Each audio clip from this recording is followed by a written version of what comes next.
Hello, all. Welcome to Tea with G. I'm glad to be here on this. This is the third sunny day in a row in Seattle, and after we had about 2 months of no sun, everybody's out. It is a great celebration, and for those of you in the U.S. who are mothers, happy Mother's Day to you, and I hope you're all being treated very, very well as you deserve to be. And maybe some of you aren't even here because your kids are doing something for you. That would be wonderful. Anyway, hello all. And this subject's been on my mind of late that I called the two wisdoms. You know, in Buddha's teaching, about half of the things he talked about, the various sutras, the Diamond Sutra, the Lankavatara, and the Heart Sutra, it's pure non-duality. It is the transcendent wisdom. It's the wisdom that goes beyond, the prajnaparamita, that is beyond all opposites, that's beyond space and time, in which there is nothing but you exist, nothing but the self, or the non-self exists, just the pure emptiness or shunyata of being. The other half were all teachings about how to treat each other, how to be loving, kind, generous, the precepts about right livelihood and right concentration, and don't do any harm, don't take anything that hasn't been given to you.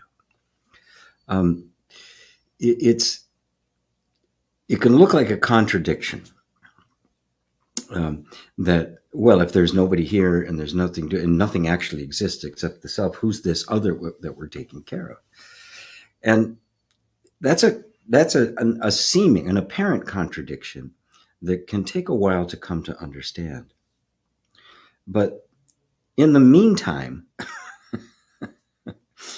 even though we can speak in terms of the absolute consciousness, that which is beyond all opposites, our experience is that of being a particular being in a world dealing with other beings. And the best way that is our experience, isn't it? That is the experience that we have. The problem isn't that the experience we're having is somehow unreal. It's that what's unreal is the projection that we put on it, the illusion of it being something that exists separate from that self. Now, if I really acknowledge that the diversity that I experience is nothing but the manifestation of that one that is transcendent, and that one that is transcendent is myself, everything I do to everyone else, every thought I hold towards them, every emotion I hold towards them, every physical act of behavior I do towards them, I'm doing towards myself. I'm seeing them as separate, unless I am bringing them into my own heart. Love God and thy neighbor as thyself. It's love the truth, and then love the manifestation of the truth. Many of you know my own story about having that very profound spiritual experience at 19 years old, which had me just flying high for a couple of years, and then a crash that lasted a long time, a couple of decades. Because I was, like many on the spiritual path, that only got part of the teaching. I was stuck in the absolute. I thought it was just, well, whatever it is, I transcend it. I go deeper. I meditate harder. I do everything I can to completely rid myself of, all illusions. And it works to a point. I mean, I had different kinds of healings. I brought about healings in other people. but it was incomplete, and it felt that way. And I thought all I had to do was keep doubling down, and more absolute, more absolute, more absolute. It was a while before I encountered a completely different approach to it, this other side of the equation, where once you recognize the sheer oneness of all things, that you are not your mind, you're not your body, you're not your thoughts, you're not your experiences, you're not your memory, you're not any of your this life or any past lives, that's not what you are. Now the question is, well, then what is all this experience made of? And grasping that, it's like we completely remove ourselves from absolutely everything, find that which we cannot remove ourselves from, which is our own being, and then turn around and welcome all of it back in. You could think of it as an enlightenment of the mind, followed by the opening of the heart. And that was a much harder lesson for me to learn, because it was easy to avoid all my traumatic stuff, all the wounds, all bad habits, right? I could just I had a nice way to explain them away, right? And that I could transcend them. And many I did, right? But then when these things persist, you recognize, wow, there's a whole lot more here than if truth is going to be truth, right? It's going to be comprehensive. It's got to explain everything. You can't just settle for explaining things away. Oh, it's an illusion. Well, where does the illusion come from? Who's having the illusion? What is the illusion made of? What is an illusion, after all? And an illusion is something projected on something else. Well, what's it being projected on? These became really deep questions, and the more I pondered them, the more I began to see less and less of a separation between anything. And that experience when I was 19, I recognized that there was the truth of everyone, that the genuine nature, the actual reality of your being was absolutely untouched. I called it, and still call it, original innocence. It's untouched. It's still whole, it's still complete, it's never been tainted, it's never been lost, nothing's ever happened to it. Now, how do you get to that? I think everybody here hears me say that and resonates with it, recognizes the truth of it. And then you turn around and you look at your life and you go, this is not what I'm experiencing. This is not what's going on in my life. This is what has to be reconciled, this apparent contradiction. Because in fact, it isn't a contradiction. It's only a contradiction because the mind always wants to put things in terms of one thing or another, which is why it's so easy to get stuck in the absolute. And I don't want anybody to get stuck in the absolute. they would say in Zen, he stinks of Zen, or he stinks of enlightenment. And oftentimes when somebody would get into a state like that, out came the Zen stick, and they get a whack, or they get their nose twisted, or they get pushed down a well or something to bring them back to the true wisdom, the true prajnaparamita, which is this dance between opposites that orbit around that which has no opposite. It's pure emptiness in Buddhism. In Advaita Vedanta, it is the self, or Brahman.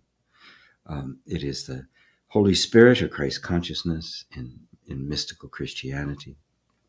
It is the prophet in Sufi and God. But what it's pointing to is the nature of all things. So the real nature of everything you're experiencing in your life right now, everything is Buddha nature. If you don't see it that way, if you think it's a problem or it's oppressive or the like, you're simply not seeing it correctly. And the not seeing it correctly is the illusion, not the thing itself. We're walking out in the desert and you see the mirage. The mirage isn't there. The desert is there, and it is hot, and you are thirsty. That's all there, but the mirage isn't. An illusion is something that is projected on that which actually is. And ultimately, we see that the illusion of the world is simply a projection onto my own self. Buddha nature, Christ consciousness, pure awareness. So,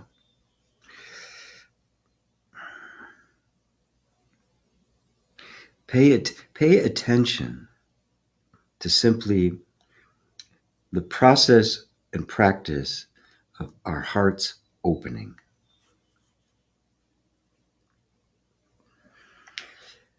That's become my emphasis as of late, because it's what we need. That the addictions are at an all-time high. I mean, it's epidemic level. I'm not just talking about the Oxycontin and drugs and alcohol, that sort of stuff. I mean, the food is it. I mean, the companies have scientists that are doing everything they can to mimic our natural, the fact that we're naturally drawn towards certain foods that are nutrition rich, and so they make it look as if it appears to be nutrition rich, and it isn't. It's highly addictive. The way social media, like Facebook and Twitter and all those things, are designed. They're designed to be addictive.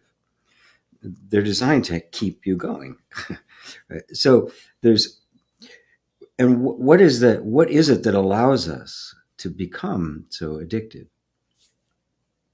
Well, we're disconnected. It used to be that human beings we were simply governed by nature. Nature kept everything in balance. We ate. There wasn't any more. We went through periods of natural periods of fasting and the like. And so there's a part of us that doesn't grasp the fact that you're not going to starve. It still assumes that there's going to be a great deal of scarcity, and for most of us, all of us here, that isn't the case. There is for some people, but it isn't the case for us, and yet that's still what's going on in our bodies.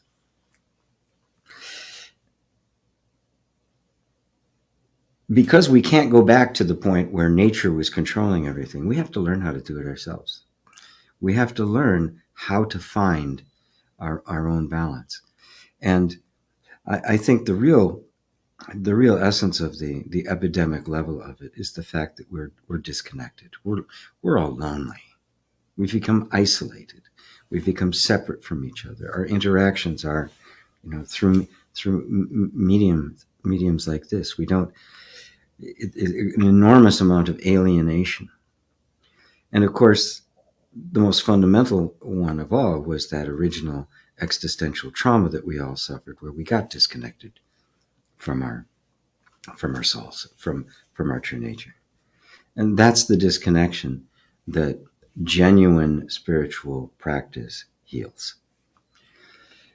That practice of opening your heart is a reconnecting to that part of you that's never been lost, that original innocence, but has been buried, right, because of just traumatic events. It became painful to love. It became painful to trust. It became painful to express yourself, to just be who you are. And so all of our self-esteem and self-love became all conditional. It became all tied up with how well we did for whoever. So the opening of the heart is the other side of the equation. That's why there's three different schools of Buddhism with different kinds of emphasis: the Mahayana, the Theravada, and the Vajrayana, I think it's called, which is Tantra, right? Buddhist Tantra, which is all simply opening our hearts. And how do you do that? Well, the first thing you do, you simply start by willing to be present with your own feelings. when you have that impulse to check your phone or to to eat or have that fourth glass of wine, or you're feeling that impulse, stop for a moment. Sit with that. Where is this craving coming from? And remember that the source of suffering, according to the Buddha, was the craving. It was the attachment and aversion. It was the grasping. It wasn't desire per se. It was the grasping, right? That was trying to fill up a fundamental disconnect that happens to all of us. It's just a part of human life. It's the way it is. It is unavoidable. And crossing that gap to the other side of pure contentment is the whole mission. It's the reason you were born a human. It's why we're here. So it just starts with simply being able to be present with your own feelings, and it then gradually expands to be present with others. And a certain equanimity begins to emerge. Less reactive, more pensive, more contemplative, more willing to hear all the different sides, less opinionated. So I'm going to let it go at that. It's a big deal. It's a big deal. And I find, when I really look, I find all these little places where my heart's still closed. I go, wow. And you can't fix that in the absolute. It's very earthy. It's very right. It's very right here. Anyway, let me go and say hello to everybody.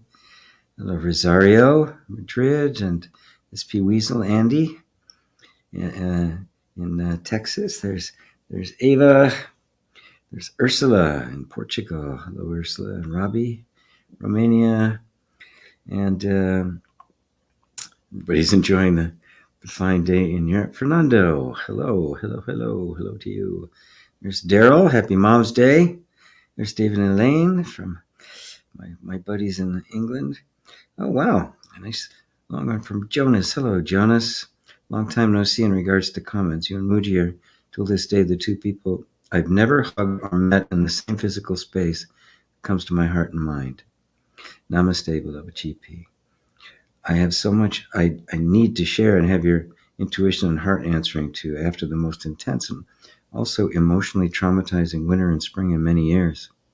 The woman I talked to for years isn't who she seems to be, and I ended up losing my ground after time to restabilize after being so PTSD'd and destabilized. Of course, I'm not that stuff, but ended up feeling and identifying as the body-mind, even though I knew and could sense truly that no, it isn't true.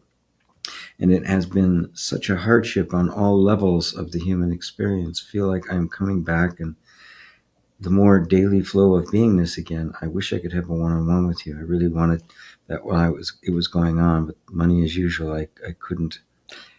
I knew and know. Did it finish somewhere else? Yeah. Joining on YouTube instead. Love you, GP. So happy to be here right now. Actually took a microdose of mushrooms just now. Second time in half a year. Sundown and listening to the Lord speak through you. Sacred. Well, thank you, Jonas. Well, it's very much what,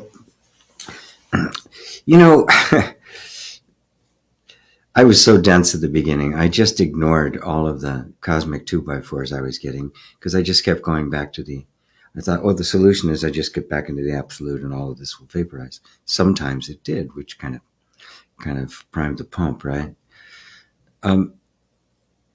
We cannot get through life without this happening. It's supposed to happen. It's the stuff that breaks open our hearts. The key is to be willing to be completely with your humanness, and in that find the beingness that is beyond all pain and suffering. It's in that embrace of the inevitable disappointments, the inevitable, praise and blame, love and hate, You're the best thing that ever happened to me one moment, and you're the worst thing in the world the next. This stuff just happens. It's if we don't grasp, if we recognize that when something is here and it's relatively permanent, it's an enormous blessing, right? Like a relationship that can last a long time, and they can, with the proper care and feeding, they can. But without that, they don't. And people change, people grow, people go in different directions, and the important thing is to keep yourself from judging, from criticizing, both her and you, and recognize, unless she was just downright deceitful, that we don't really until we have really come deeply into our own hearts and they're open, we do not see things as they are. And it's partially we have to see it through the heart, and partially we have to see it through the eyes of non-duality. It's the wisdom and compassion that has to go back and forth. And so completely embrace the destabilization, the fact that there was something that you thought was really solid in your life, that was trustworthy, and that meant a lot to you. A kind of love there. I don't know if it's romantic or just a deep friendship.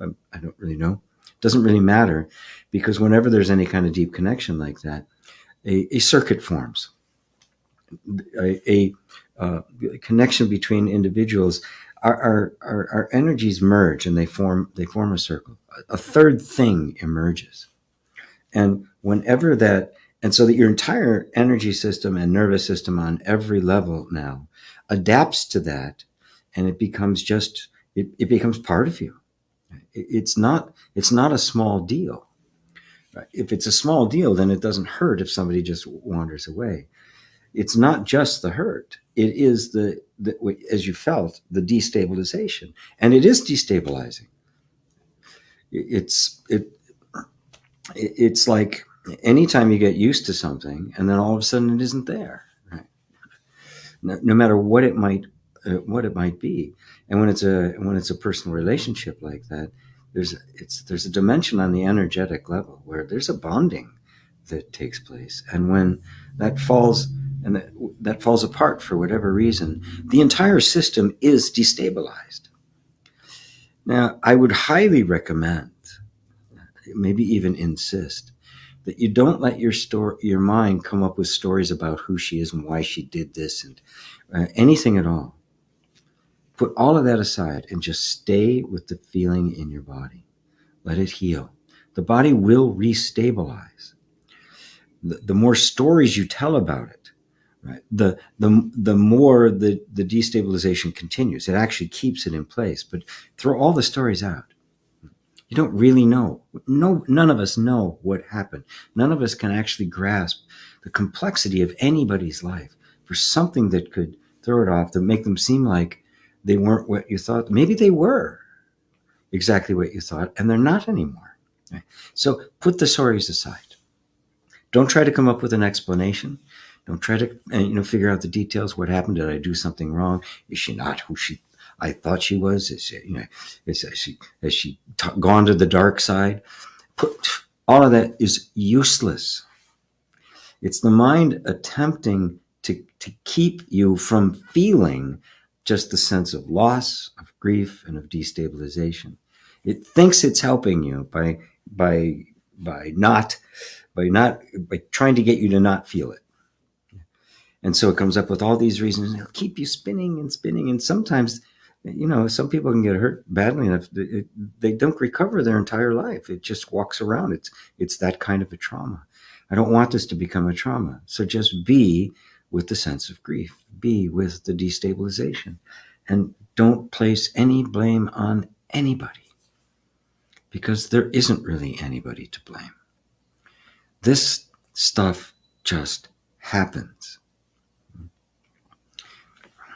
This is the nature of human existence. And if we can open our heart to the true nature of human existence, you will find your peace. You will find that the contentment. You'll find just it's hard to describe. It's just, yes, this is the way it is. And you walk with the Buddha down the middle way. Does that help, my friend? Hello, Lisa. Lisa in Canada. Indus, we don't know what it is that we are aware of, said Alan Watts. Yeah, we can look at it at different levels.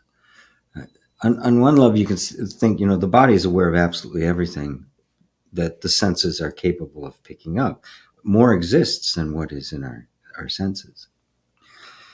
So we can think of our conscious awareness of that which we're aware of up here. Then we can think of all the stuff that's out of our awareness that's operating down here, which is for the most part running our lives, which is why we need to get it from the unconscious into the conscious. And then there's the Buddha nature. There's the pure awareness, which is not simply related to the content we may or may not be experiencing. It is the nature of existence itself. That awareness is the substance of being. And things that aren't in awareness, in that sense, do not exist at all. They come into existence and out of existence faster than you can count. Right? And they are simply arising out of awareness, made of awareness. So we don't want to confuse the pure awareness or Buddha nature with a kind of our psychological model of, conscious mind, subconscious mind, and unconscious mind. That's useful for healing and for opening our hearts, right? But it doesn't really capture the nature of awareness itself. It's why it's often said that it's space-like.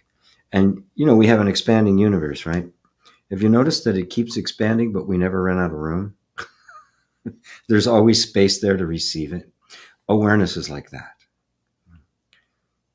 It has no dimensions. It isn't growing or expanding. There's no conscious or unconscious part of it. It's simply the ocean in which we fish are swimming. And the fish are made of the ocean. As were we. We just, created this little sack with ocean water so we could walk up onto the beach. We took the ocean with. We never really left. Hassan, hello Lisa. And there's Plan in Sweden. Hassan, we escape our painful emotions by relying on outer substance to relieve the anxiety, the uncertainty, and the fear. Yes, that's exactly what happens. And it takes loving kindness to break that spell. The willingness to be with painful emotions. And for the most part, that takes a teacher, sangha, groups, other people's support, like we have here. The willingness to be with it, because it's not easy, and we've developed all sorts of habits to keep it from happening. And those habits are powerful. I mean, they're ingrained in the body. They're compulsions. You can find yourself in the middle of one and not even remember how you got there. And all of a sudden you're trying to get to level 16 in Minecraft or something, right? And games are addictive. They're made to be addictive. And they keep us from they not only keep the painful emotions at bay, they keep us from having genuine contact, genuine connection, the genuine pleasure of being human. So we have to traverse this territory. We just have to. There is no other way. And if that really does sink in, it can engender the kind of conviction and devotion that will win the prize of genuinely awakening. And what genuinely awakening means is that it is the end of all suffering. And now that is a goal that I think we can all get behind. Happy Mom's Day, yeah. Happy Mom's Day to from Brinks. Hey, Peter, my friend in Italy, Hassan. I think, GP, the scariest feeling is losing consciousness, dying. Yeah. How one sit with this feeling if the feeling is exhausting and overwhelming? Well, practice. You sit with the feeling, it gets a little bit overwhelming. Stay a little bit longer and then pull out of it. Right? We don't have to. This isn't like some of the really strict, like Rinzai Buddhism, right? Where if you even move, you get the stick. You can't scratch an itch. I mean, it's not like that. It's much more gradual and much more gentle and much more coming from the heart. So notice that the scariest feeling, losing consciousness, is only an idea in consciousness. If you lost consciousness, this idea wouldn't be there, and there'd be actually no experience of suffering. So the fear of losing consciousness can only exist in consciousness, making it a speculation, right? Basically, scaring itself to death, creating its own horror movie, and then running it constantly. And yeah, the fear of dying. Right? How do you overcome the fear of dying? Well, you have to either you discover that, okay, we're all going to die, and you use that as a way of prioritizing your life, or you discover through inquiry and contemplation that there is no death. That only applies to the body.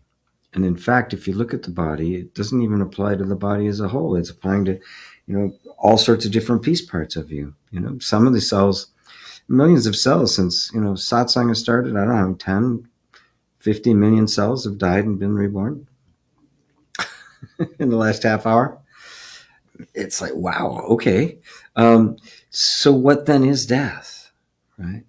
This is the kind of contemplation we can do that will make a huge difference and open it up to the genuine understanding, not just a conceptual understanding, but the genuine understanding that which is aware of all of the birth and death is not subject to birth and death. It is timeless. It has no beginning. It has no attributes whatsoever. And not having a beginning, it has no end. Timeless, not eternal, because even eternal is the idea of infinite time. It is dimensionless. So you can't call it infinite. You can't call it finite. You can't call it eternal. You can't call it temporal. It's beyond all of that. And this is discovered through deep contemplation and meditation. And then it is embodied in the open heart that embraces even the scariest feeling and then encourages and assists as you practice the embodiment of that by being with that feeling. Any feeling comes up, it's exhausting and overwhelming. Okay, there's an exhausting and overwhelming feeling. What is that feeling? Let me take away the words exhausting and overwhelming, because that's an idea I have. Oh, it's going to overwhelm me. Well, will it? Or am I just afraid it's going to? Well, there's only one way to find out. So I'm going to just stay here a little bit longer and see what it does. Right? I'm going to be with the feeling itself. Right? And if I find myself getting really, really tired, I go, oh, okay. Am I really exhausted? Or is this just another way that it's trying to keep me from actually connecting it up with whatever it is that is causing this fear? And I have it on good account that if you do that, on the other side of the fear is peace and power and authority and an intelligence that is incomparable. It's on good authority that that's the case. But you have to go through these. You have to get past the dragon.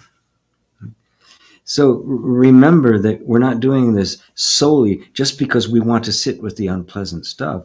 We're sitting with the unpleasant stuff to get to the real stuff, to bring love, loving kindness, and peace to our own nervous system, our bodies, our hearts, so that we can open it to the real treasure, which is also there. But this stuff is just in the way. So if we remember that, oh, right, it isn't, that isn't the end all. It's not being with the feelings, right, is a means to an end.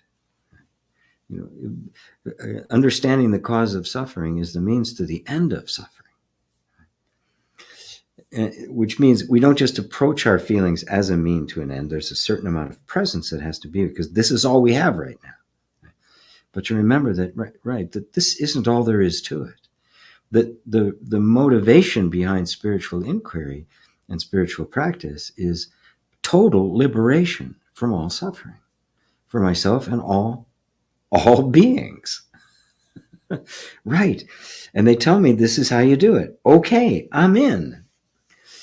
And if it gets too overwhelming, right, if it's just, the body's freaking out or something like that, stop.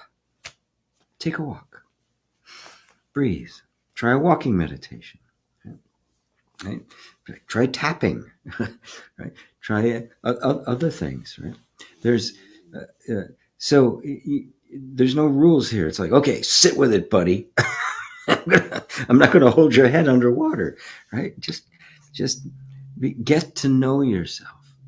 Become curious about why all this is happening, and also become inspired by the potential for a full liberation, for full awakening, for happiness that has no end, because it had no beginning. Does that help, Hassan? Hey, Jonah says, yes.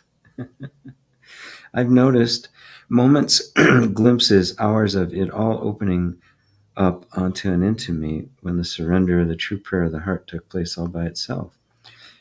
Well, being with her, yes, the heart and non-duality, yeah. And then Hassan, love and hate, but we are beyond duality, our essence.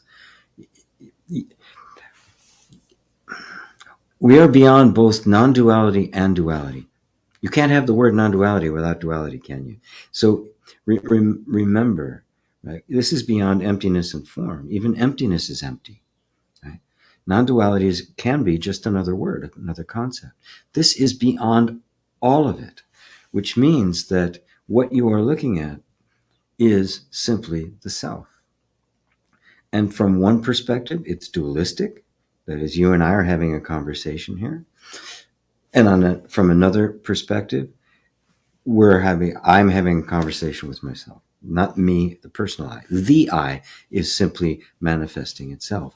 Those are both there. And they dance back and forth, right? That in appearance, because it's never anything other than that. It's always the non-dual, but the non-dual always appears as the dual.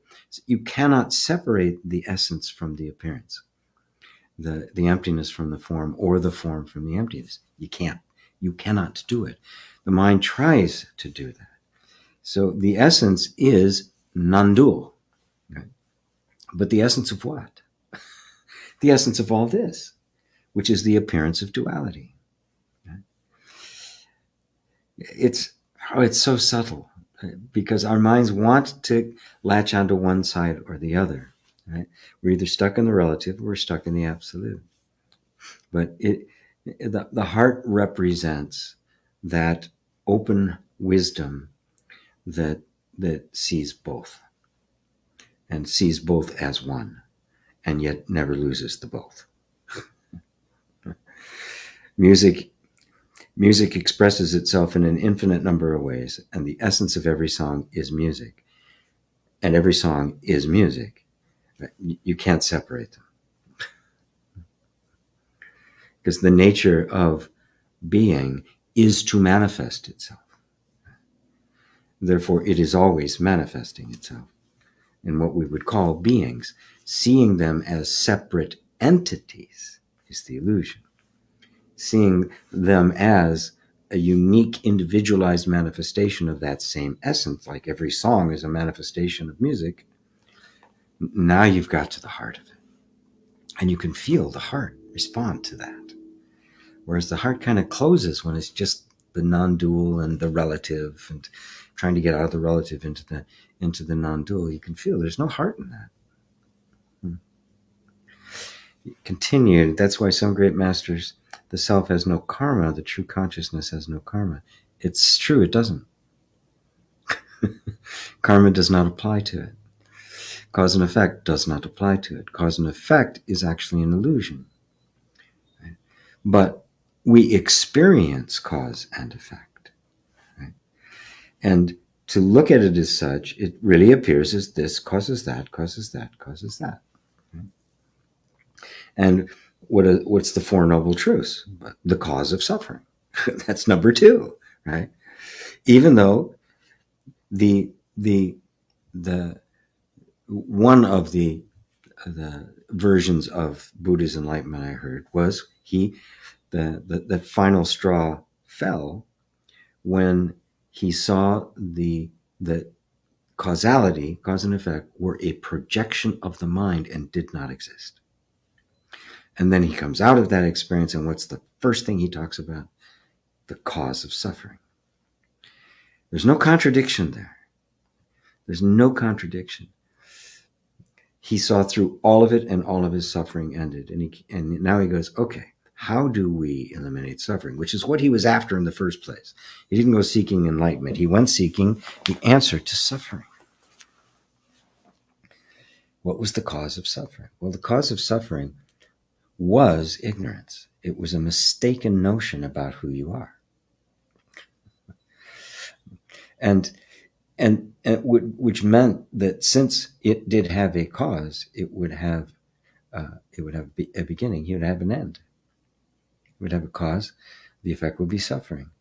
If you end that cause, suffering ends, and what remains is the eternal happiness that has no cause. God, I hope I'm explaining this well. It's so subtle and so hard to put into words, because we don't want to get stuck anywhere here. The moment you're stuck, you're going to suffer, and that includes being stuck in the absolute. The absolute informs the relative. To see that there is no cause and effect doesn't mean you ignore cause and effect. It doesn't mean you can walk out in front of a bus and not expect to get mushed.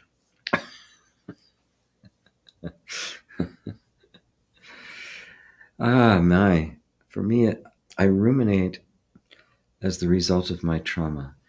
Yes. And this is the heart of it. We have to get back to the wounded part of us and that we all experience. This is the existential crisis, the existential trauma that creates the experience we're all having. And it precedes this life, by the way. The trauma we experience in this life, if I may go so far as to say this, is a manifestation of something that is deeper than even this human life. It is a manifestation. But the point is that true liberation comes from walking this middle way, from coming to terms with suffering. You can't deny it. Look around. There is suffering. The first noble truth, there is suffering. When you sit down now, Hassan or Jonas, when you sit down with those feelings, right, recognize you are experiencing firsthand the first noble truth. There is suffering here. Okay, what's the cause of this suffering?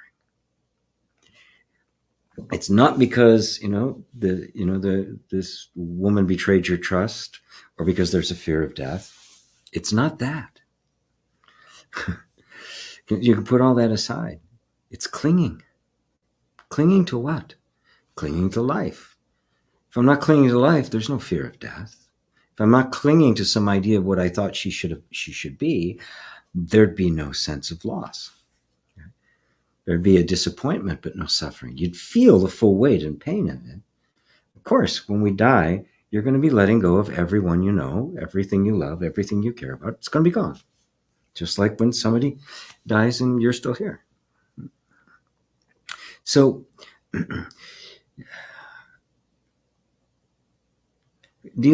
opening our hearts to the wounded part of us, rather than just try to explain it away metaphysically or through non-dual speak, right, is the path. That's the path. It is through the traumas that we've experienced that we get to see how this whole human mechanism works, and begin to see that the trauma is for the body-mind mechanism. It isn't for me. And I discover the original innocence that has been there the entire time, that has simply been veiled by the various kinds of traumatic energy that has caused the conditioning, that has caused the aspects of the persona, which that we then identified with, and it became the sense of self. Turning back around and walking back down that is where all the stuff comes up, and fear and exhaustion and overwhelm, because it's just protective mechanisms. That's all it is. It's the dragon guarding the virgin and the gold. And you're both. Jonah, stay with the feeling in my body. The stories keep in place. Lots of stories come up. Yep.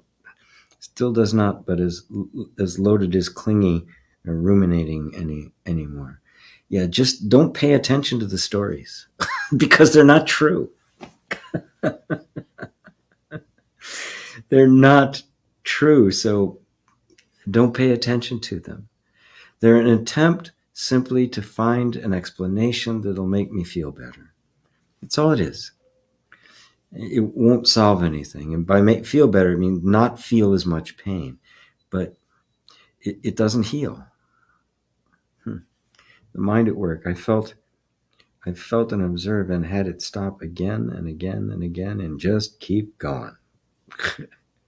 Felt and observed and had it stop again and again. Yes. Not trying to stop it, but sometimes it just stops. And sometimes it just keeps going. That doesn't matter.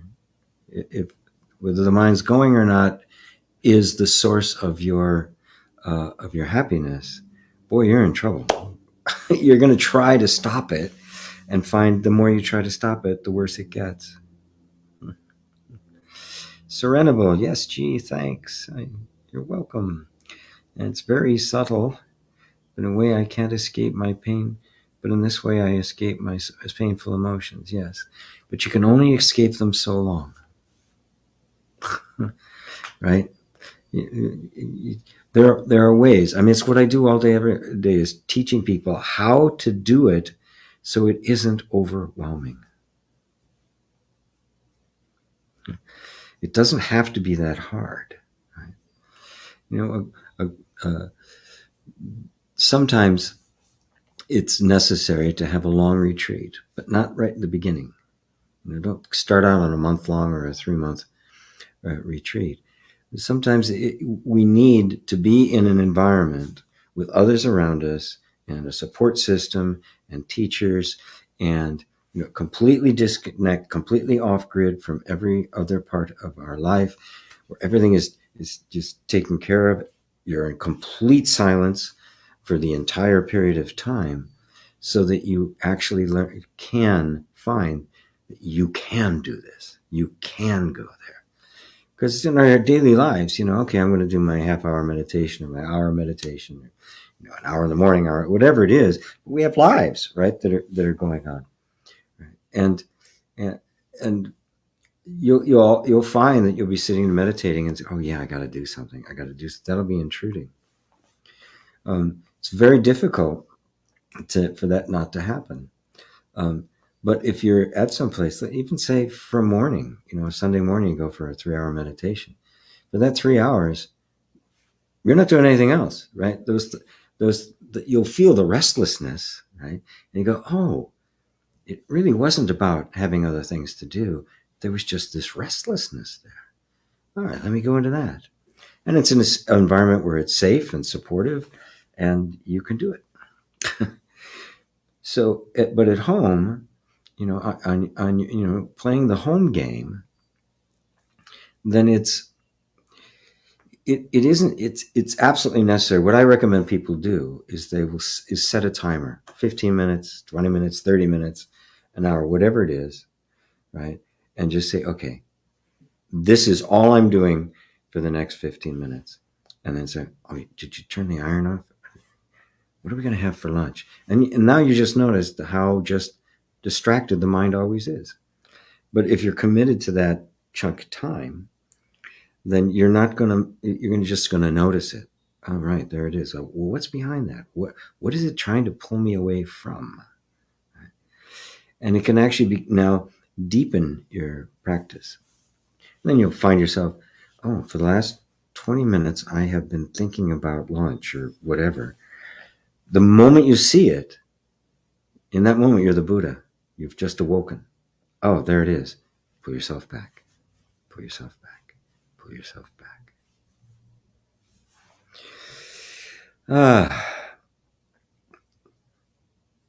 Until the emotions are not felt, I think, yes, you will continue. Yeah, you have to, right? Let's just make up our mind to do it and find the gentlest way to go about it. Jonas, this was the best advice I've had during this whole time, and together with another thing you shared about 2 years ago, I've written down in my saved papers. I'll rewatch this, write it down, and feel it. Feel you, Hassan. CPTS 2. Jonas, the cycle will repeat. Yeah. Faith. Hello, Faith. Hi, my sheik. I lost my job, the source of money, and the reason to stay here in Europe. I accept the loss. However, I wonder how to do action while surrendering. I want to reach that calmness in front of the storm. I want the freedom, but I also want a solution. I'm wondering how to do an action while surrendering to what is. React out, peace, not panic. I'm so afraid. I'm so curious about what is going to happen. I feel like throwing in the towel. I just want to float. I want liberation. Well, that's very good. It's very good that you want liberation, because these are the things that remind us, yeah, that's what's actually important. Now let's just deal with the big thing here. You know how to take action. You know how to do the resume. You know how to take action, right? So that's not a problem. You say you want to do act. How do you do action while surrendering?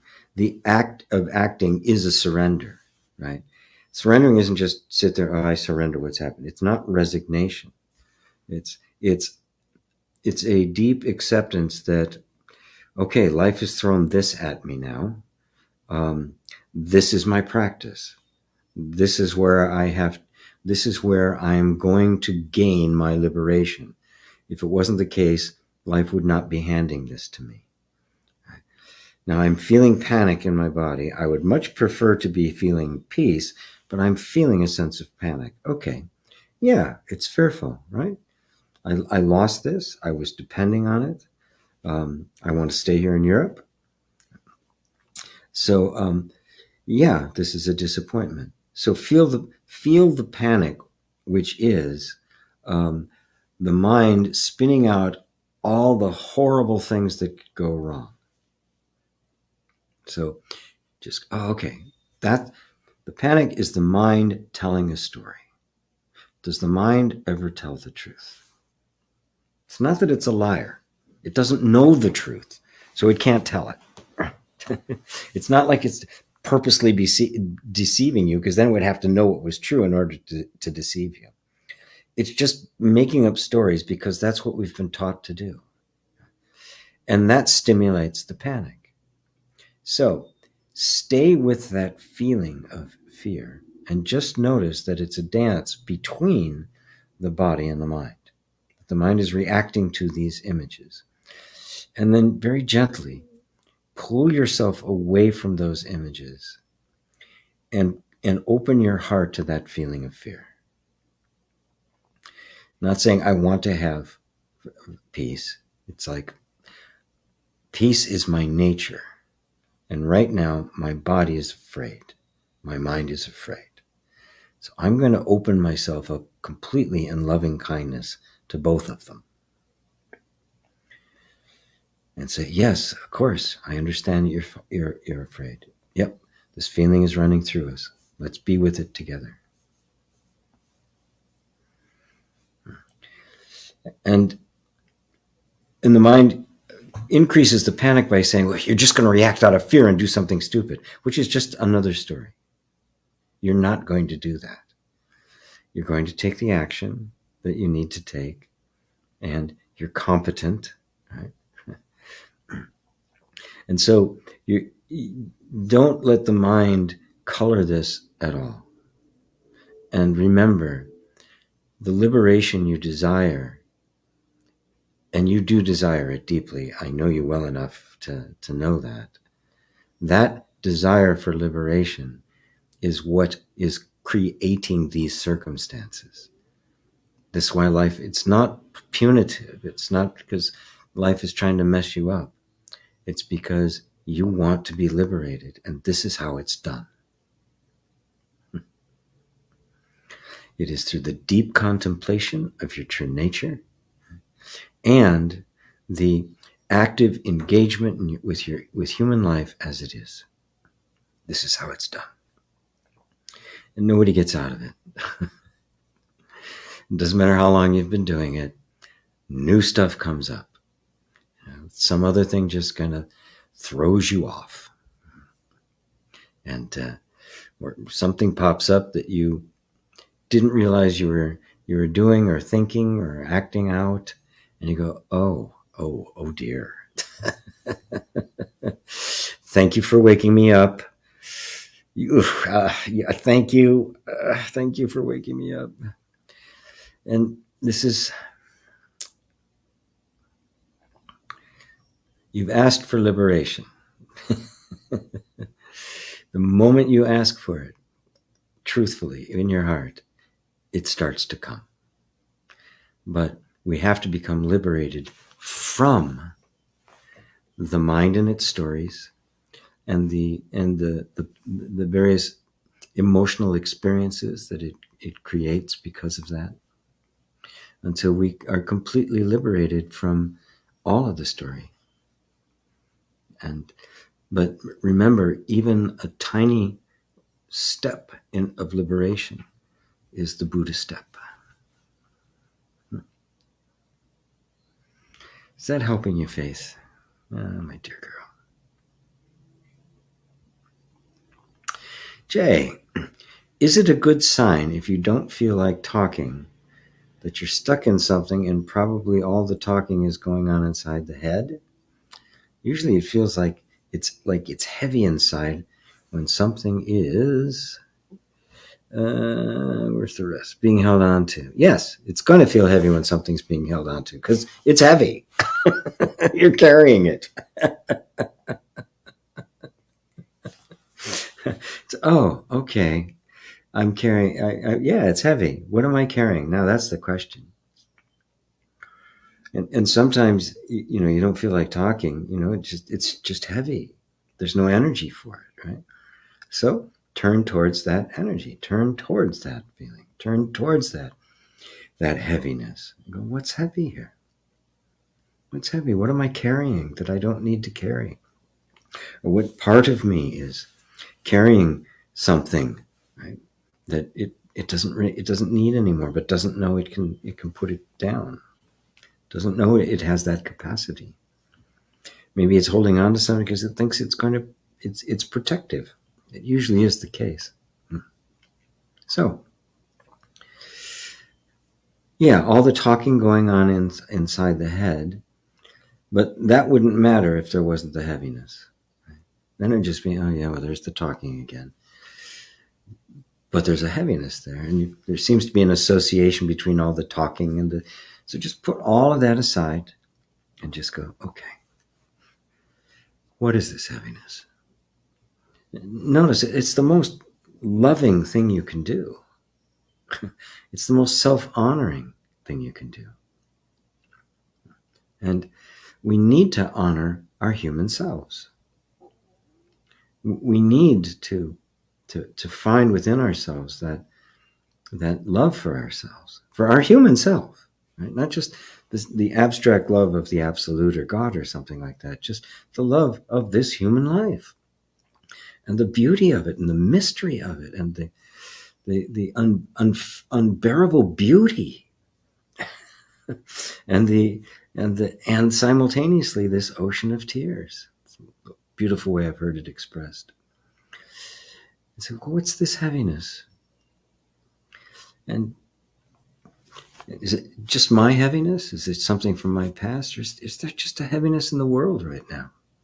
There is. A lot of confusion, a lot of fear, a lot of heaviness, a lot of grieving going on, a lot of conflict and hatred and anger and malice. Oh. So do the honorable thing, and that is pay attention to the feelings with love, like they matter, because they do. They really do. And those feelings are the doorway to liberation. We can't ignore them. We've tried, doesn't work. We just get more miserable. When you truly surrender, you'll not ask those questions. Trust God, He will take care. You think, who cares of the creatures of the universe? He'll take care of all creatures. You're not separate. True. Totally true. We're not separate. And God is our being. God is simply a word for pure awareness, for Buddha nature, for our pure being. And we have to come to see that life takes care of life, that everything is being taken care of. And that's a trust and a surrender that gets cultivated. It's not a one and done deal. It's something that happens. Oh, I need to surrender this now. Oh, now I'm going to surrender this. Whoa, here's another. Now I can surrender. Ooh, I don't want to surrender this one. I like this one. I don't want to surrender this one. And this is the practice of it. This is why it's a spiritual path, and not just winning the lottery. And as far as I can tell, it has to be this way. He says with a laugh, yeah, it's had to be this way. Four Noble Truths right here. Yep. Hassan, gpwalsh, the same trauma I had since birth. I wonder if it could be from past lives or past karma. Birth, I try to keep those feelings suppressed, but 2 years ago I couldn't hide or suppress them anymore. And I'm between feeling them and keeping those emotions trapped. Beautiful. Yes. Okay, here, it's really important. You don't need to know if it's from the past life, past karma, this life, trauma here, trauma there. We don't have to figure that out. It came from somewhere. There was a trauma. It could have been from childhood, where you get a lot of them. It could have been from a past life that's just been carried on. I've seen and experienced both. Right? So when you're little, since birth, yes, of course, the only thing you can do is keep them suppressed. And it's not even you doing it. It's the nervous system that's doing it. At birth, a little kid, you don't know how to, your nervous system is simply adapting to the environment. If the environment is not open and loving and accepting of you, feelings are going to be suppressed, repressed, oppressed. And the responsibility then falls on us to reclaim that territory later in life, if we are fortunate enough to run into the teaching or the teacher that can explain to you what is happening and how to do it. And you have, which means this life is the one that heals it. That's what this life is for. This life is for liberation. And so you have to realize none of this is your fault. You're not trying to keep them suppressed. You are open to feeling them. It's just there's a lot of resistance to it, which is just the conditioning you received. And maybe it was an abusive childhood, and so it was severe. And keeping those feelings oppressed became a matter of life and death. Well, it always does to a certain degree. That's what it feels like, because if I'm cut off from my caregivers, I die. So any feeling that brings about their distress or their ire is dangerous and has to be suppressed. And the nervous system does it without your consent. And so that's what's going on. And so now you're becoming conscious of this. It's not your fault. You're not doing it. It is conditioning. This is simply the way the programming is running. And so now your job is to bring this awareness that you have of it, but to bring to it loving kindness, not just, I've got to get rid of this, push them away, it's getting in my way. That's not loving, right? It's just, there's this whole mechanism going on. I'll often refer to it like a rescue dog that's just been trying to survive and keep out of danger, and just assumes the danger is always there. And every time you try to do something to it, it just does this, freezes up, gets belligerent, resist anything it can to just keep you away from doing that, because it's afraid that if any of this gets out, you're going to die. So your job is to make the whole energy system feel so safe that it feels as if it can begin to let this stuff out. And that's the process of inner I call it inner reconciliation, but it's been a part of the meditation, mindfulness for a very long time. It's the words and the neurology and the stuff that I've applied to it are new, but the thing itself isn't, right? Can you come to understand life as it is and bring love to it? That's it. And this is how you do it. And the nitty-gritty of doing it is not easy, because we're deeply conditioned, right?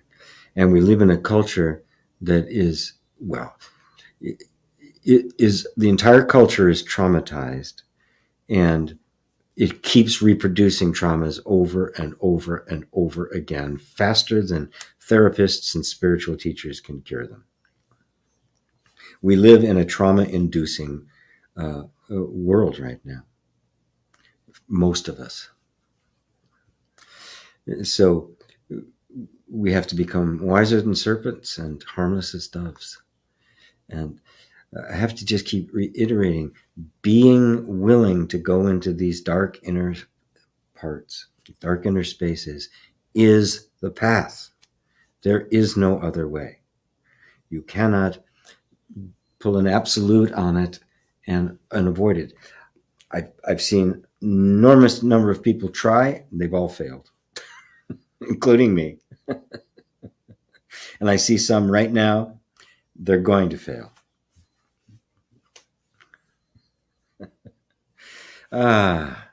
Beautiful. Beautiful. Thank you for sharing all that, Hassan. Thank you for bringing that here. Ava, your words to Faith. I do not have such life situation, but I must listen to them once more. Faith, thanks. I may sound crazy if I share that somewhere else, but I'm glad that this has happened. Yeah, this time I don't feel punished. I don't feel unlucky. I feel it was an answer, something I prayed for. Oh, Faith. Oh, what that does to my heart to hear that big step forward. I mean, that is just a huge growth on your part. I don't feel regret of leaving everything in Algeria to come here. I don't feel regret. Some reason I lost my job. Just to want to hear God and know what to do next. Oh, with a heart like that, my love, you God is a sucker for that kind of prayer. She can't refuse. She hears those and goes, oh, damn, okay, I got to do this. So other guys, I can put them off. No. I remember you once told me I need to care about what inside in life will take care of me. Pray for me to pass this experience. I will. I am. Wow. To hear Almighty God or myself what to do. Yeah. Wow. Yeah, God in the highest sense of the word. Not what it's been reduced to, but that God, that the word for that which is simply beyond anything anybody can put into words, but it is pure love. How could it not be? It is one. What's not to love? Jonas, this is the best moment in the last 1 hour in a long time. Oh my God. I can barely sit still from the excitement and ecstasy. Feeling God's presence in and through me and you and the air. And every object and looking out the colors of nature outside the window. Listen to the rest of this magical satsang of yours with headphones. Going out to put my knees on Mama Earth. Faith, trust God will take care of you. Yes, it will. It will. Thank you, Hassan. Another question. This will be the last question. Is enlightenment predestined? No. The way out is the way in, as Muji says. Yeah. No, it's not predestined. Nothing's predestined. The true understanding is beyond destiny and that which is predestined and that which is random or happenstance or just cause arbitrary cause and effect. It's actually beyond that. Right? In a sense, everyone is destined to awaken because well, sleep is temporary. You go to sleep at night, you're going to wake up. It's temporary. Right? And everything that temporary comes to an end, including the string of life we call our lives and our past lives and our karma. All of that emerged out of the vast emptiness and will fall back into it once again. That's nirvana. And so within, you could say that within a human life or multiple lives, you could see patterns that emerge where you could almost predict what was going to happen, right? Because in that, on that realm of the dimension of cause and effect, you can make all little things click together. But when you see that the entire thing has been a dream, then the cause and effect within the dream isn't absolute. It's only an appearance in the dream. And outside of that, everything just is. There's nothing predestined. There's nothing causing this to happen or that to happen. There's no God looking down with his big plan, making it all work out, right? And then punishing you because you didn't play your part. So no. The best way to approach this is simply, this moment is my destiny. As Nisargadatta says, destiny is what happens. So this moment, right now, being with me, asking questions, being with all the people here in our little Sangha and asking questions. That's it. Being fully present. And you are, I can feel it. You're really here. You're really seeking. Your heart is open. Right? So just acknowledge that. That's the enlightenment. That's the enlightened moment. As Suzuki Roshi said, there are no enlightened beings, only enlightened moments. So don't see it as an event, as something that's going to happen. It's right now. Right here, right now, is the only thing you ever experience. Stay here. Learn to keep your attention here. And eventually to learn your attention here and to notice what it is that attention, that is aware of even the attention.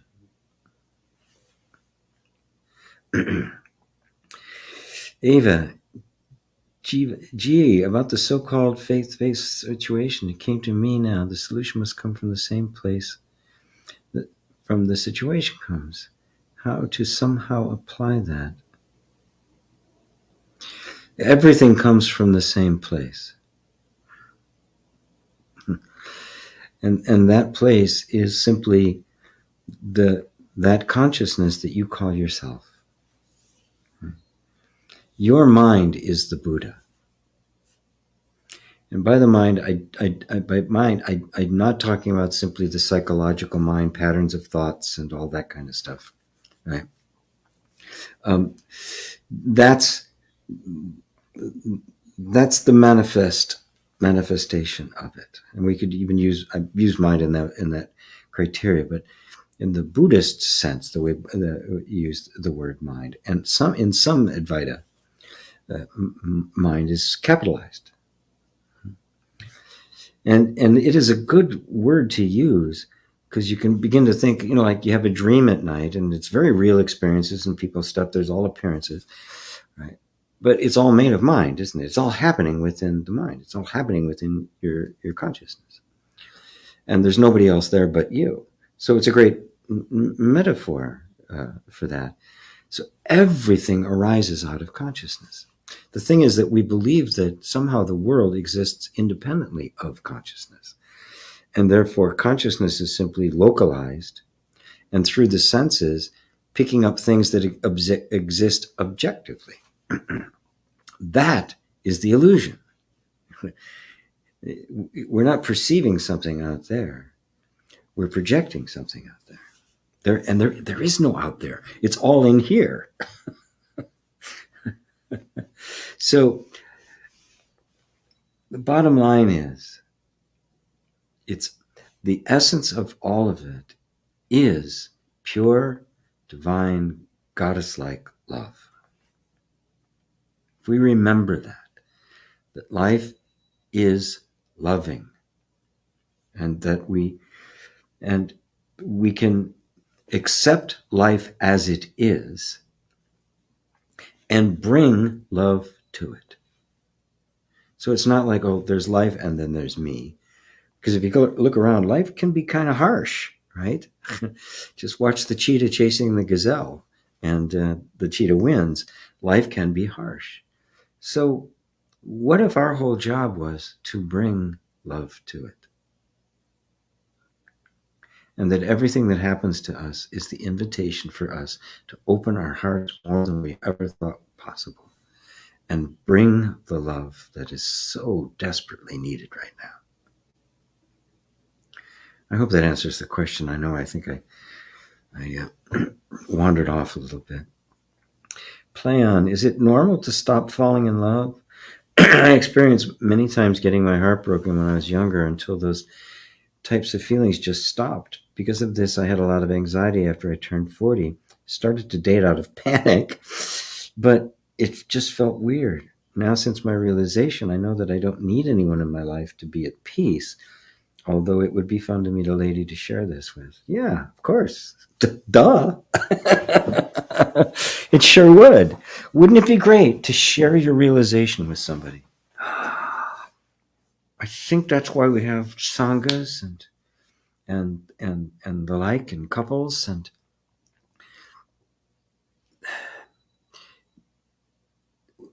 to stop falling in love is a result of that trauma, of having your heart break.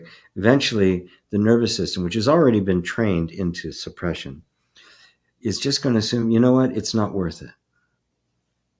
The pain is greater than the potential for the reward. Right? But in your realization, you're realizing that's not really the case.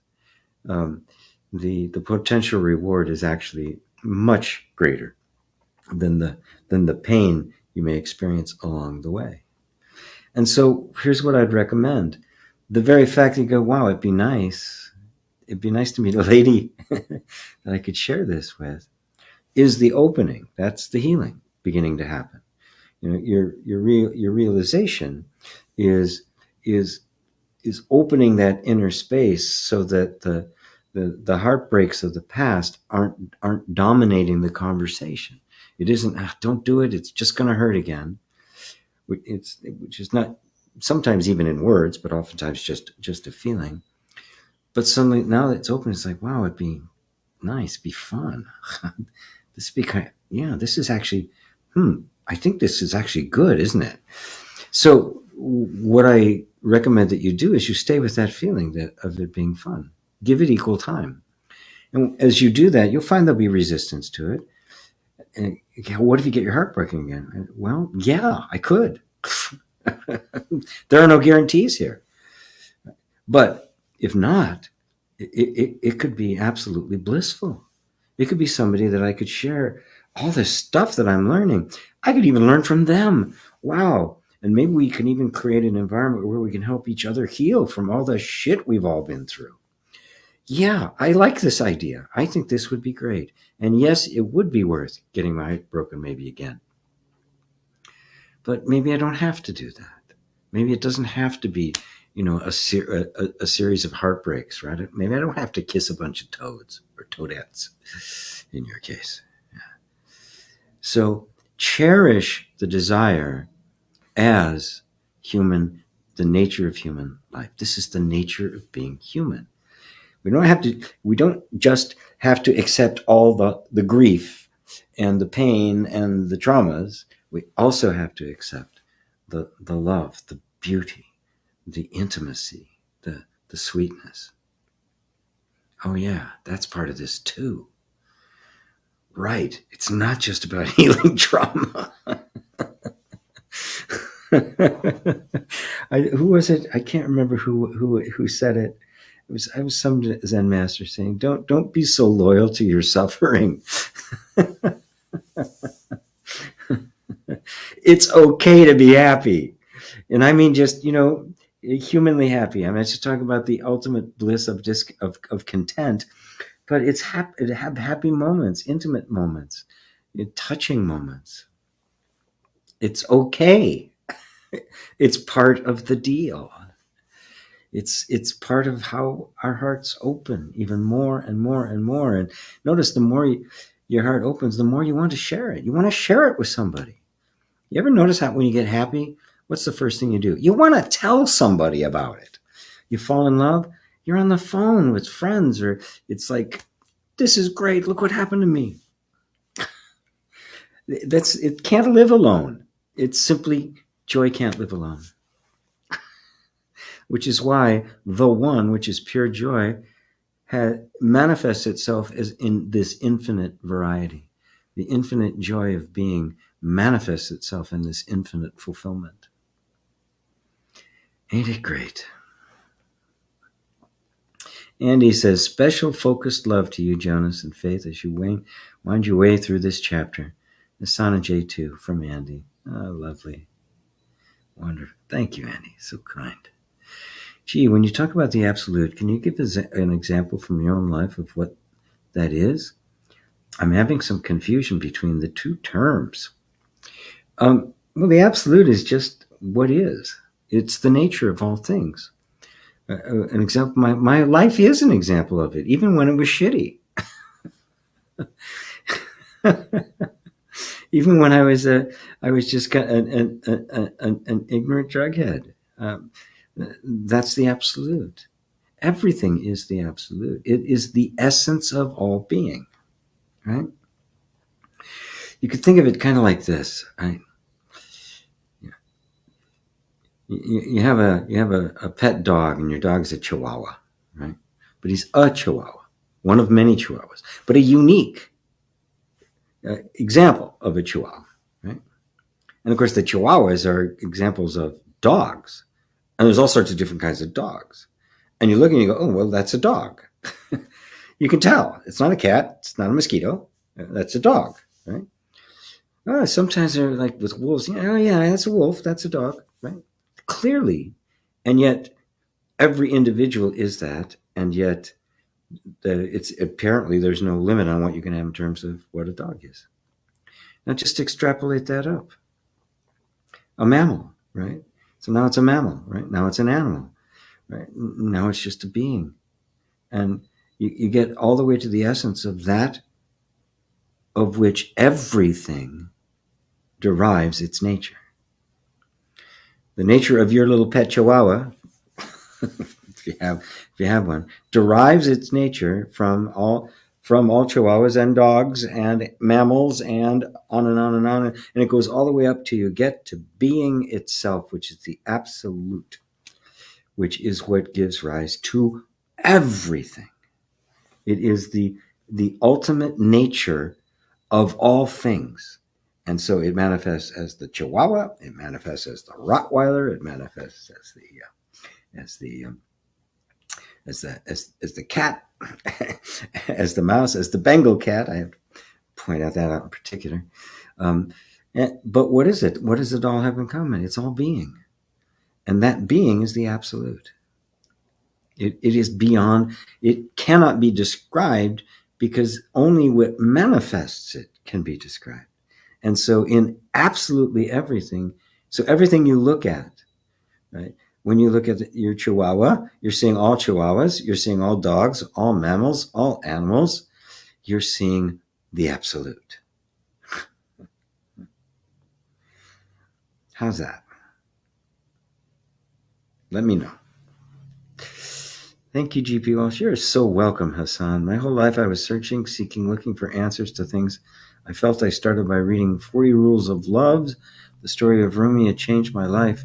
The second one was the New Earth book. Very good. Written by Tully, and then started watching Muji. Very good. Very good trajectory, my friend. Very, very good. Yes. And your seeking is paying off.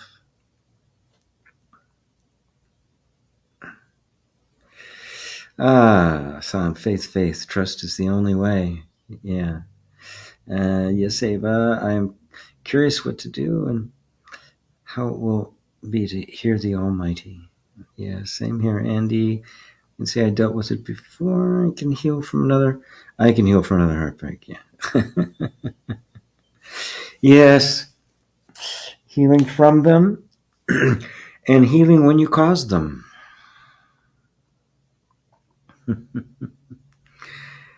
Yeah. That's hard too. That can turn you off. When you break somebody's heart and you don't want to do that. Right? So it can go the other way as well. I mean, how do you know when you're living in the absolute? How does the fish know it's living in the ocean? Remember, it's not a state of mind. It's not a state of being. It's not something that you arrive in. It's not something that you can or cannot do. You get it? It's the nature of all things. So it's all the absolute. Faith, how to hear, how to know what to do, and to feel safe. Oh, it's from Ava. Well, feeling safe it's all a practice. We just keep practicing it, and we say yes to whatever life brings to us. That's it, my friends. That is the sum total of it. Say yes to what life brings to you. And that's how you hear. That's how you know what to do and to feel safe. If you say yes, that's what you do. You say yes to it. And when you say yes to it, the more you say yes to it, the more you will feel it. You'll feel that sense of being safe. Because it's only our resistance to it. But how are we suffering from living in it? Because the belief is, I'm not living in it. And so it's been divided up. Right? Suffering is what arises in suffering is inevitable to human life, but that means suffering is also part of the absolute. It can't be any other way. And it is the key to awakening to the fact that you are the absolute. It is by embracing things as they are, which will then begin to open the door to seeing through the suffering and how it is nothing but an illusion. an illusion that has risen out of nowhere. As Buddha referred to it as the projections of mind in endless time.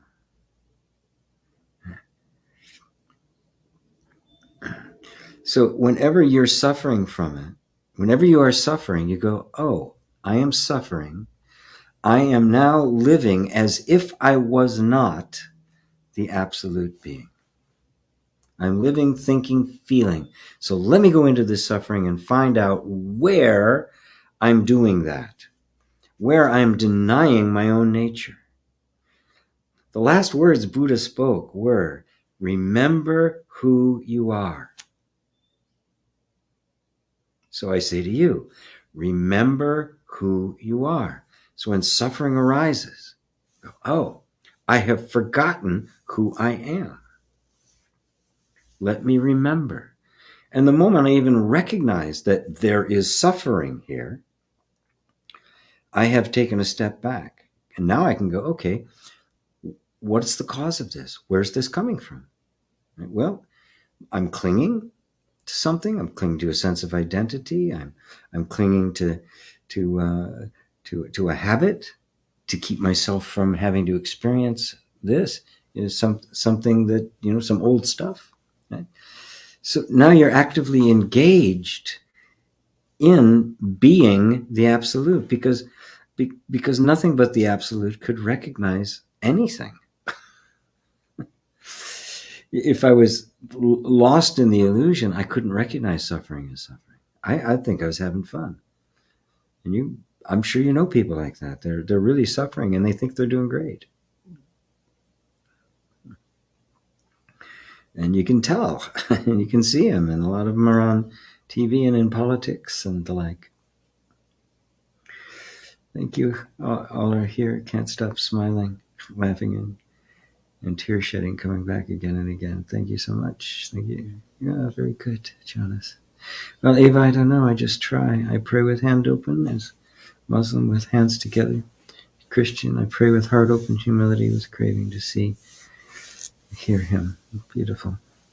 It's where the light gets in. Very good.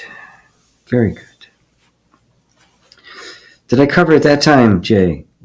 I know you won't let me off the hook unless I cover it. I know you well enough. I think I got it, because I'm trying to figure out what you meant by your own experience of living in the absolute. Well, you can't live anywhere else. You cannot be outside of absolute truth, can you? There is nothing else but the truth, right? An illusion has to be projected onto truth. So I can say, everything is the absolute. Right? And where I'm experiencing less than love and happiness and joy or any kind of suffering, it means that I have begun to entertain the notion that there is something other than the absolute being, that something exists other than God.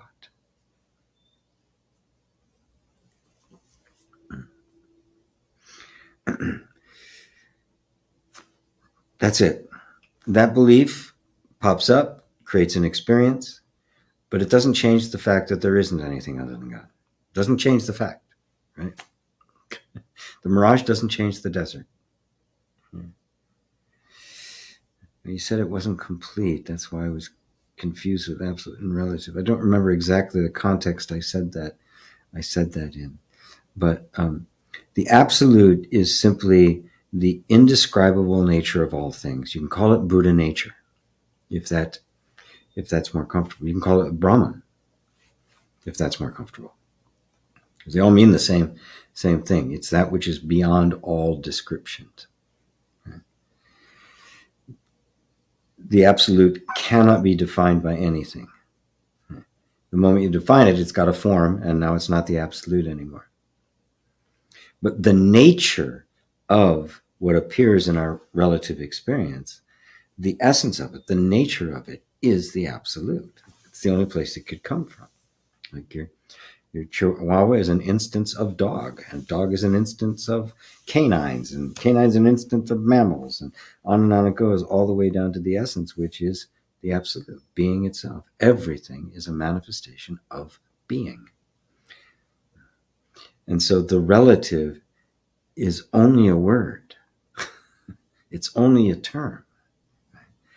And in this world, everything's relative to everything else. And so that's what makes it possible to have this incredible diversity. But it's really only a word. Plan. I understand dating out of panic sounds dumb. But back then it felt like a good idea, probably because of well, it's like, oh my God, I'm never going to have anybody. I totally get it. I feel that maybe fear of meeting someone and get lost again and invest all my happiness is probably still there.